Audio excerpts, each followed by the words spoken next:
Meron na palang 3mm na puncher ngayon. Mas pinaliit na butas. Yung mga hindi kaya ng 6mm natin na butasin at madadamage na item, kayang-kaya yan ng 3mm.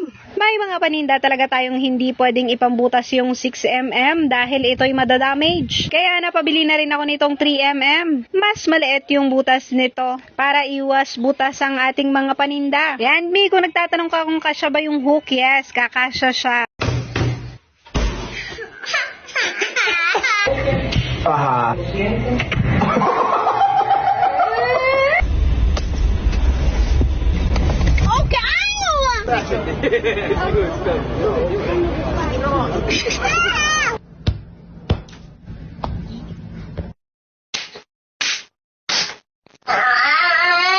Shut your big mouth. I hate you.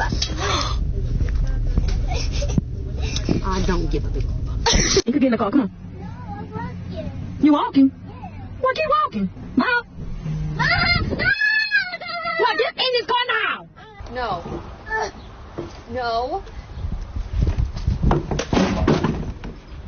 Oh, pero boy. You stop jumping. Yeah, I'm stop jumping. Get down. Get your ass back! Don't step on me, Lily. That's not nice. Hey.